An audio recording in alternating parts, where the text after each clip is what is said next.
Afternoon. On behalf of Governor Cuomo, I want to welcome you to the bill signing of the New York SUNY 2010 bill. The order today will be David LaValle, who is the SUNY Vice Chancellor and Provost, will speak after me, followed by Caitlin Beechner, who is the SUNY Student Assembly President, who's here to speak, and then followed by Governor Cuomo in his signing. I just want, on behalf of the Governor, I want to welcome you all to this. This is a great day and a great bill.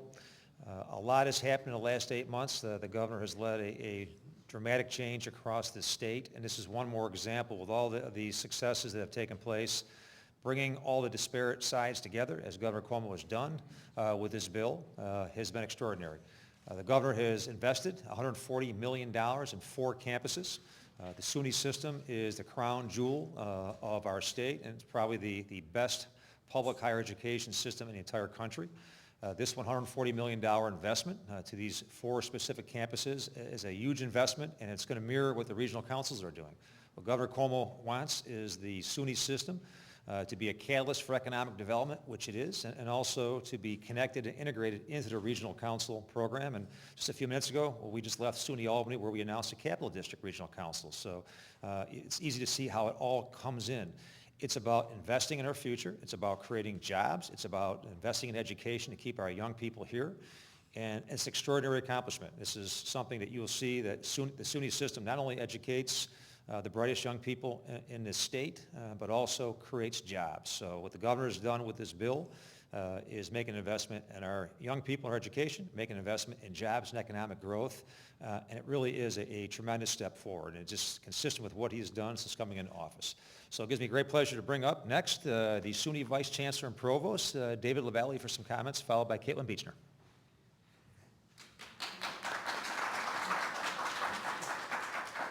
Thank you very much, Lieutenant Governor Duffy, Governor Cuomo, and friends. I am honored to be here on behalf of our Chancellor, Nancy Zimpher. Let me start with a very brief summary of my background. I'm a native New Yorker with a SUNY family, many SUNY degrees. I've proudly worked for public higher education in New York, first at CUNY and now at SUNY, for the past 30 years.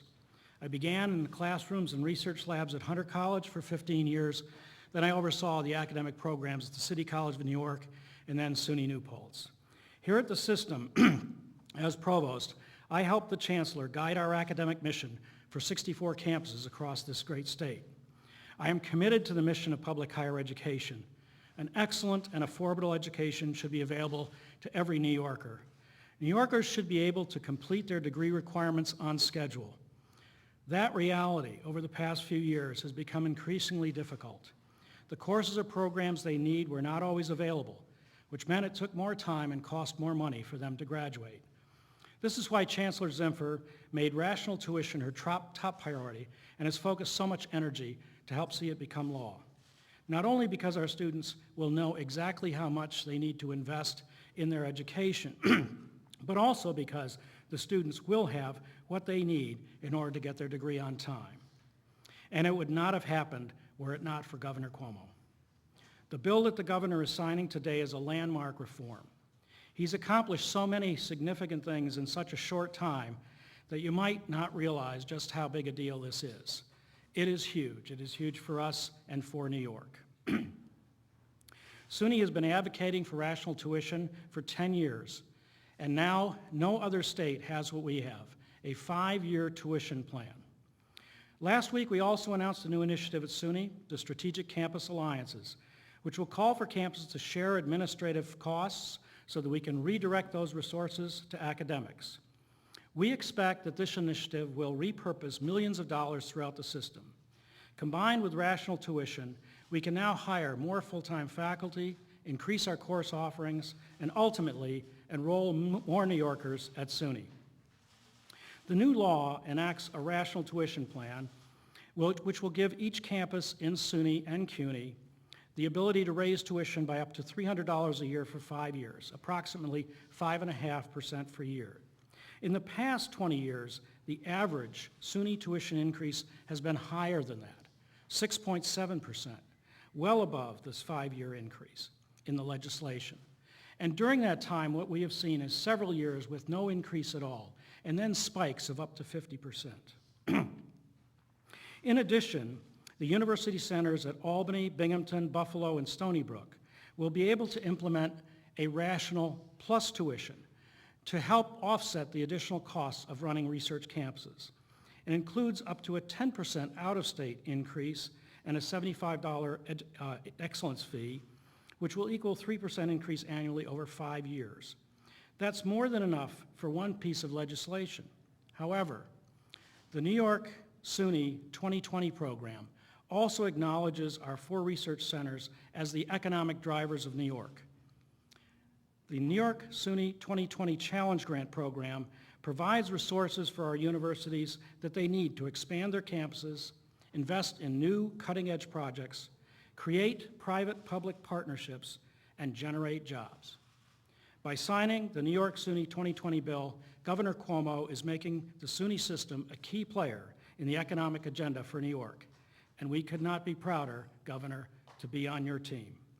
I'm happy now to introduce someone else who represents our students, whose support of this bill was critical, our SUNY Student Assembly President, Caitlin Beechner.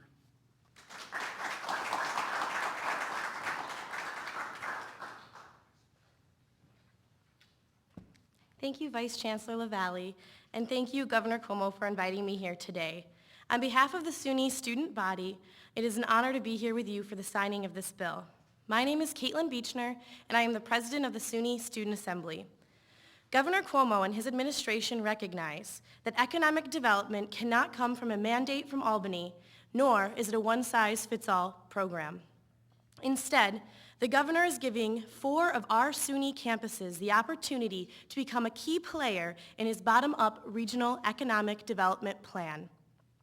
As the Lieutenant Governor said, I too believe that SUNY can and will be the leading catalyst for creating jobs and revitalization of New York State's economy.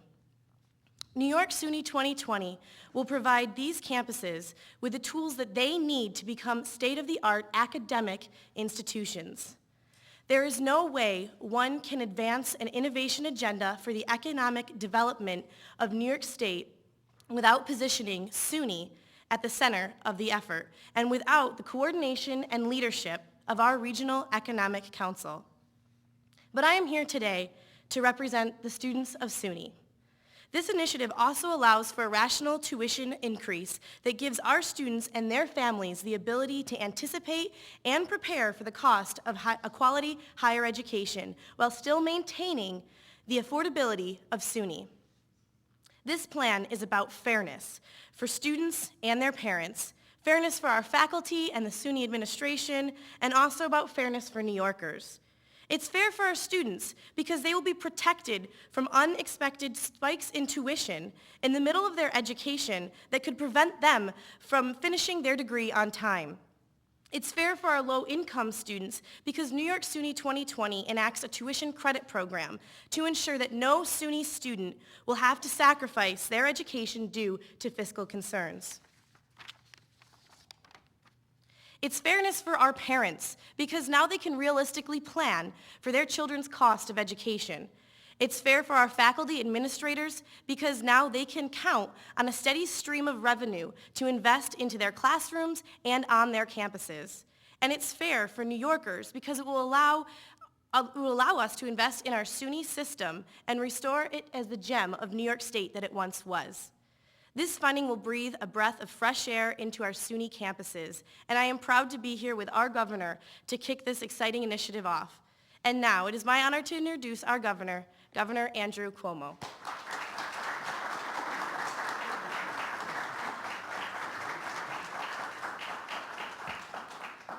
Thank you very much, Madam President, for that kind introduction and those comments. Provost, a pleasure to be with you. Our regards to the Chancellor, who very much wanted to be with us today, but you couldn't be.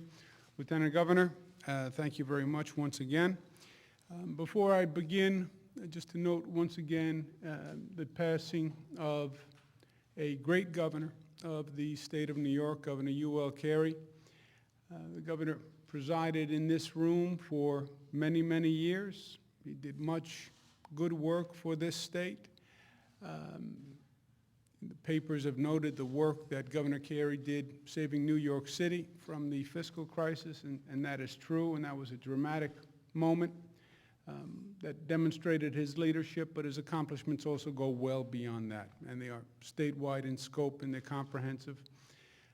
And it's a tragedy and it's sad, and our thoughts and prayers are with his family today. This issue, as the provost suggested, this is a very big deal. We talked about the Power for Jobs bill last week, which was a bill that had expired for 8 years, and for 8 years the legislature was trying to pass the bill.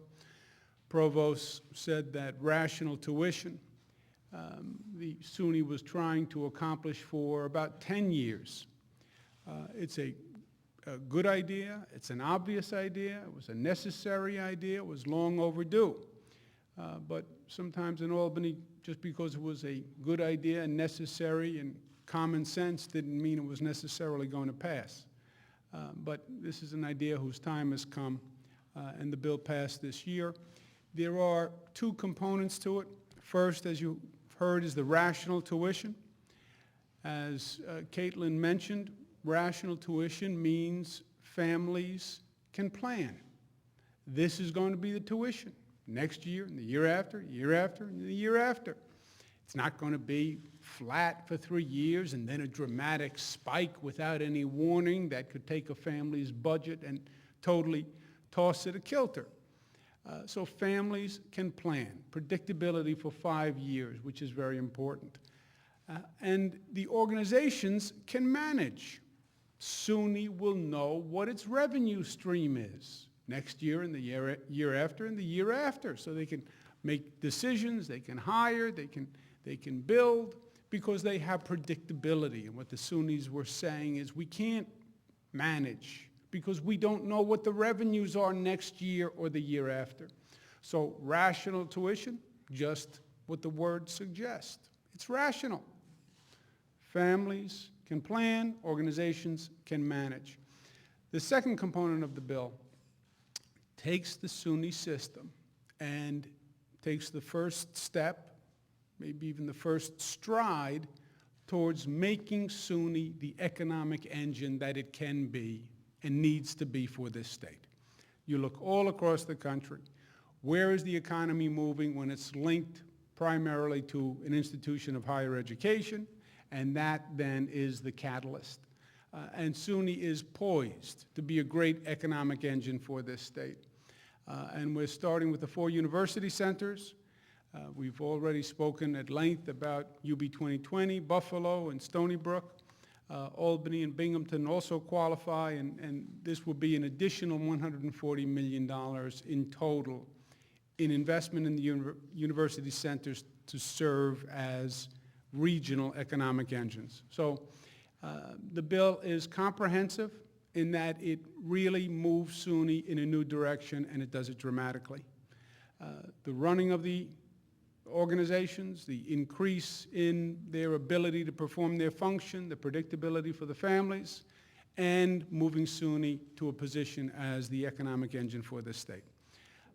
It's been my pleasure to work with a vast array of people on this. The Chancellor receives special kudos. She's worked diligently on this, and it wouldn't be a reality today without her good effort. So pass that on, please, if you would, Provost, to the Chancellor. And with that, let's sign the bill.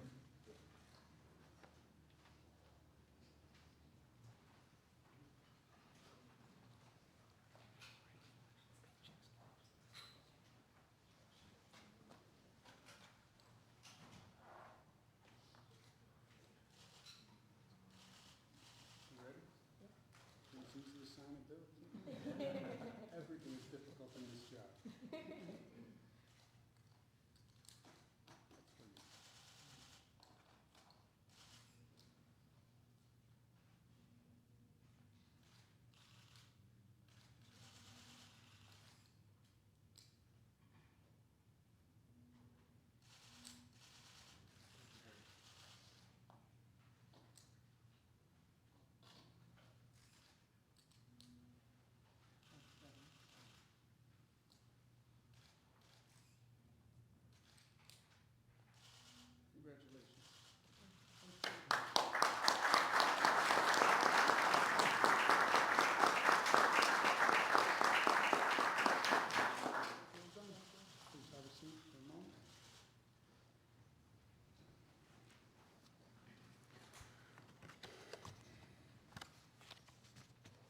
Any questions? Myself or any of our guests, Provost, Madam President, the Assembly? How many points did you win by the way? I'm kidding, I'm kidding. It's a big, 15%. 51%. Out of 5? Yeah. That's impressive. Good politician. After the 5 years, what happens? Could spikes still happen? Could continued increase in tuition happen? After 5 years, Mike, I don't know. It's 5 years from now.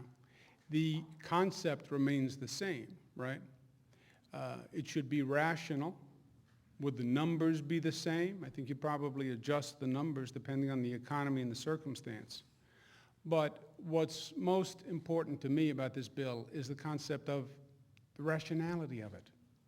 The political process has not handled setting tuitions well, period. Flat, flat, flat, dramatic increase, flat, flat, flat. When you look at the increase, this increase is not just predictable, planned, et cetera. It's also less than the average of the increases through the legislative process. So at the end of 5 years, I would hope more of the same: rationality, predictability, planning purposes. What would the number be? I don't know, Mike. You'd have to wait and see.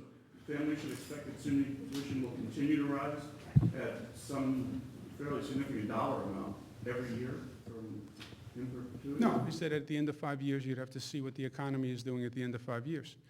Some number. You can adjust that number. The number could be 0, right? Depends on what happens with the economy. But the predictability, the rationality, I would hope would continue. If you were suggesting maybe at the end of 5 years we should go back to the old way, which is what I thought you may be suggesting, I think that would be a terrible mistake. The question was, that is what we go back to, right? Because there's nothing obviously after 5 No, years. we could pass another bill that has another 5 years or 10 years at another number. And I'm saying that's what I would advocate for. I think it would be a terrible mistake to go back to the old system. Governor, the University of Albany is planning a football stadium. They've announced that publicly, and they have yet to put forward their SUNY 2020 plan. Is that the kind of project you want to see as part of these plans? I don't know. I'd have to see what the thought is and what the... Do you focus on academics, or are you looking for simple infrastructure like sports stadiums? Yeah, I'd have to see the plan. Governor, where do things stand with the challenge grants right now, and what's the next step? We will have an announcement shortly on Stony Brook and Buffalo, because they came in and they presented their plans, and there's been quite a bit of dialogue back and forth. And we've invited Binghamton and Albany to do plans and present their plans. They require approval before they're funded, obviously, but we look forward to meeting with Binghamton and Albany, and we'll have an announcement soon on Stony Brook and Buffalo. Governor, when were you made aware of the Port Authority's plans to raise tolls and the path fare hikes? There have been reports that you signed off on it before it was made public. Yeah, I think I've read some of the reports. I think that to the extent the thrust is, there appear to be long-term problems at the port, and the situation was developing for some time. I think that's probably right. I've heard over the past several months that there have been financial issues at the port. And to the extent what and how and why, that's what we want to find out.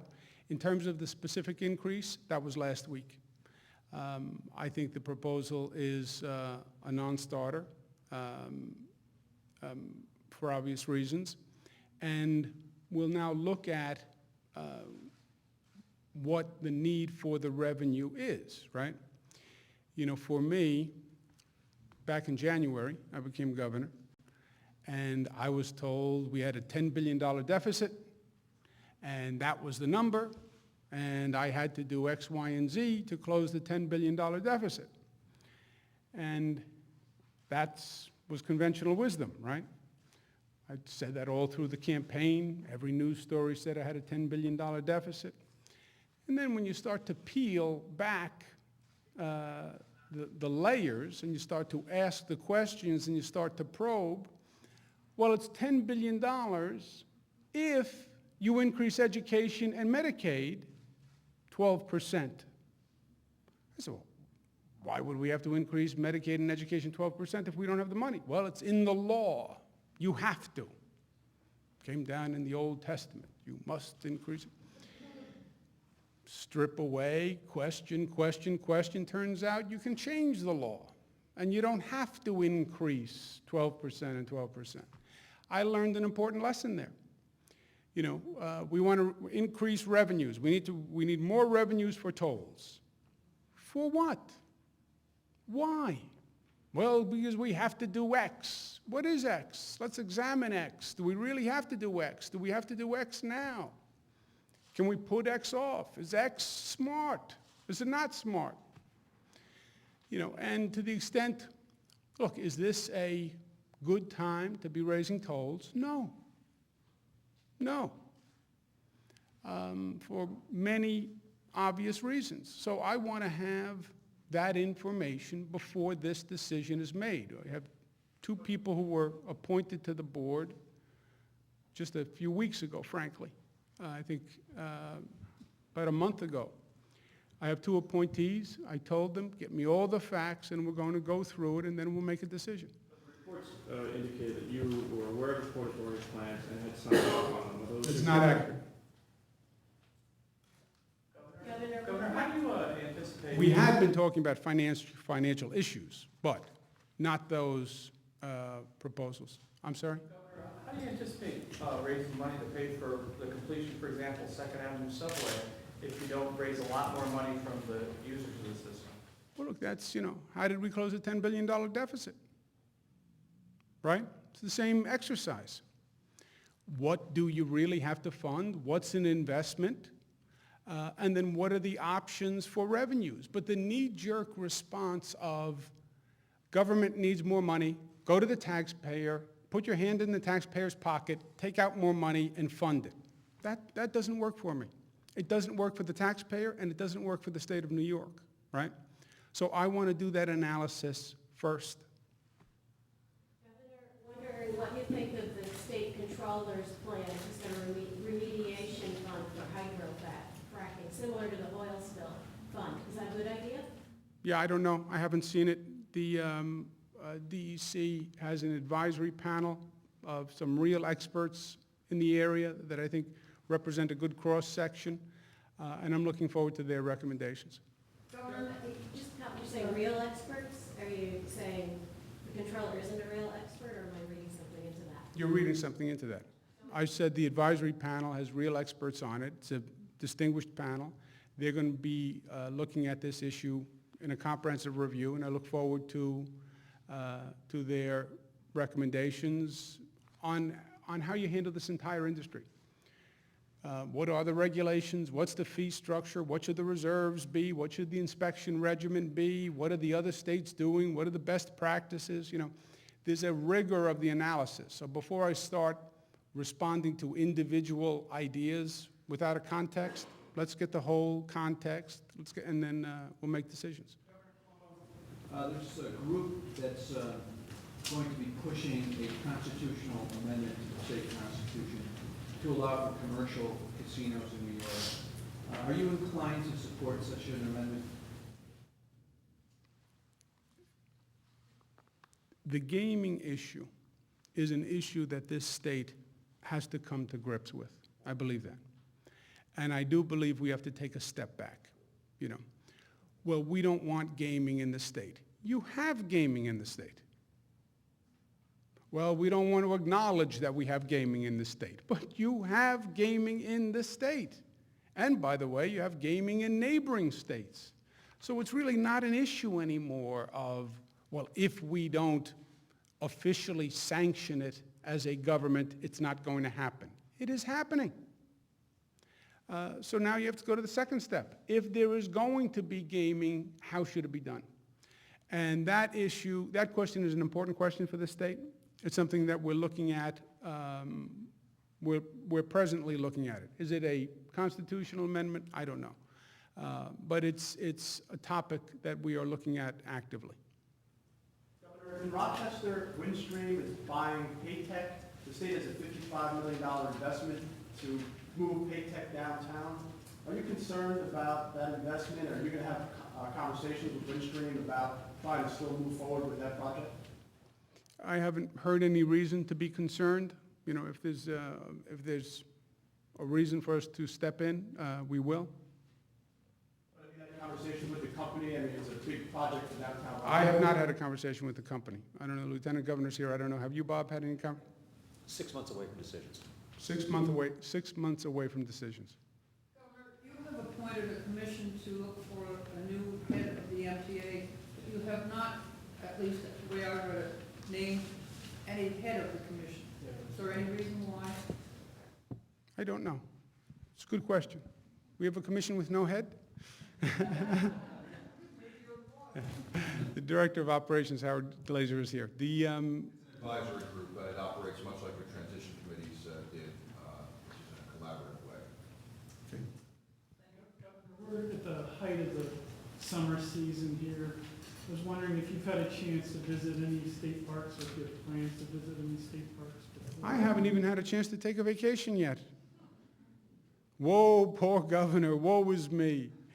I am actually going to take some time at the end of August, and we're planning out the vacation schedule now, which is, if you think the negotiation with the Senate and the Assembly on the budget, you try negotiating a vacation schedule with Cara, Mariah, and Michaela, which is what we're in the midst of.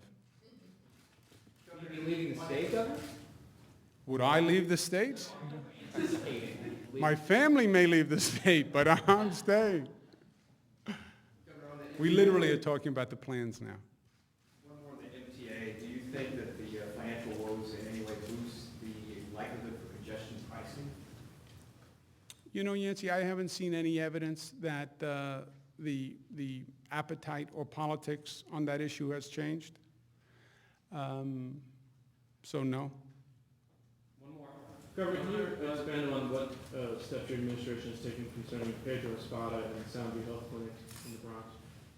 You're trying to take away his Medicaid license, is that true? The Pedro Espada, actually, I'd rather have the Director of Operations speak to you about it afterwards. I was involved with Pedro Espada as the Attorney General, as you know, and I began a case against Mr. Espada as the Attorney General, and I had some things to say and a definitive opinion about Mr. Espada. So I think it'd be more appropriate, I'll have the Director of Operations talk to you about the Medicaid issue.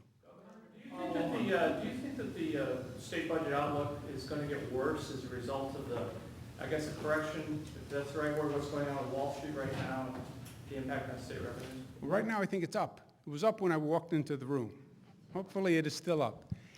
Look, I don't have a crystal ball, and we hope for the best. We're optimists, and we hope this is just a blip, and you're going to see this turn around, and it's going to turn around quickly, and it's a confluence of events. It's Europe, it's the Washington situation on the debt ceiling, and bad job numbers, and they came together, and they roiled the markets, and hopefully in 3 weeks we'll be saying it's over. We corrected for the blip, but we don't know. Let me say this. We have, when we finished the budget, we were projecting about a $2 billion deficit for next year, right? $2 billion and change. Earlier, a few weeks ago, the revenues were a little higher than forecasted, approximately $800 million. We did not rejoice at the $800 million. Some people said, well, now there's $800 million, you should go spend it. We said, no, it was a periodic increase in the collections, but we believed it was a matter of timing, and we anticipated that there may be a slowdown at the end of the year. So we didn't rejoice at the slight increase. We're not going to cry at a slight downturn.